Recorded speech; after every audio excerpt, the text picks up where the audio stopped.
ഉണ്ടാക്കാൻ പോകുന്നത് ബീൻസിൻ്റെ തോരനാണ്. എണ്ണ ചൂടായി ചട്ടി വെച്ച് കടുകിട്ട് കൊടുക്കാം.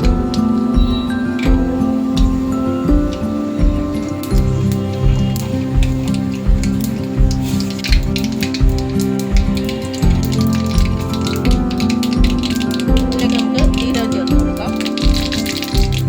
ഇതിലേക്ക് ഉള്ളി ചേർത്ത് കൊടുക്കാം.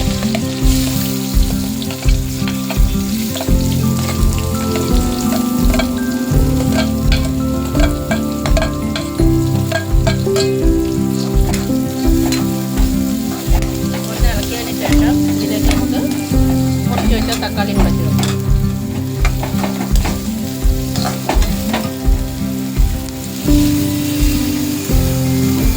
ഇതൊന്ന് നല്ലോണം മിക്സ് ചെയ്യാം.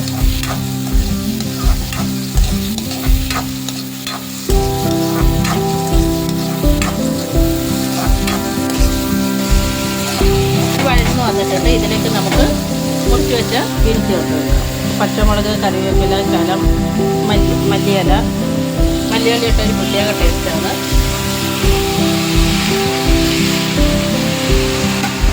മിക്സ് ചെയ്യുക. ശകലം ഉപ്പും മഞ്ഞളും കൂടെ ചേർത്ത് കൊടുക്കുക. ഇതിലേക്ക്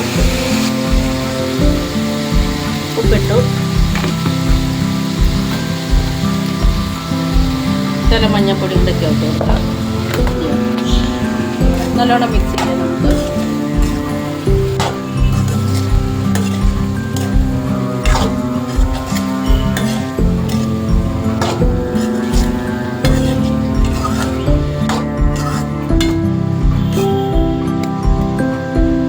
അടച്ചു വെച്ച് നമുക്ക് വേവിച്ചെടുക്കാം. ചെറുതീയിൽ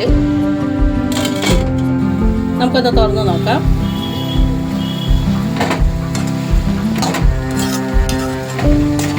ഇത് മിക്സ് ചെയ്യാം. നമുക്കിനി ഇതിലേക്ക് തേങ്ങ ചേർത്ത് കൊടുക്കാം.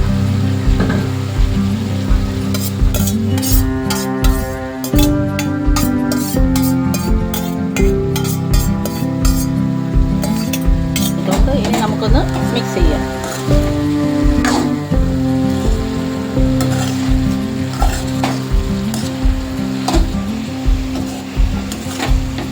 നല്ലോണം ഒന്ന് മിക്സ് ചെയ്ത് നമുക്കിനി ഒരു 5 മിനിറ്റ് അടച്ചു വെച്ച് വേവിച്ചെടുക്കാം. ഒന്ന് തുറന്ന് നോക്കാം. നമ്മുടെ ബീൻസ് തോരൻ ഇവിടെ റെഡി ആയിട്ടുണ്ട്.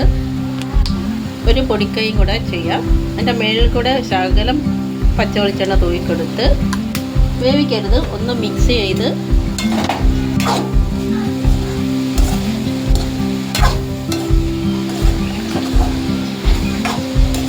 ഈ പച്ച കളറും ഒരുപാടിട്ട് വേവിക്കരുത്. ബീൻസ് ഇത്രയും വേവാവും പാടുള്ളൂ. ഇതാണ് ടേസ്റ്റ്. നിങ്ങളിങ്ങനെ ഒന്ന് ട്രൈ ചെയ്ത് നോക്കൂ.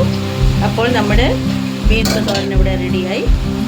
അപ്പോൾ എല്ലാവർക്കും ബൈ. എൻ്റെ വീഡിയോ ഇഷ്ടമായെങ്കിൽ ഒന്ന് സപ്പോർട്ട് ചെയ്യണേ. അടച്ചു നോക്കാം.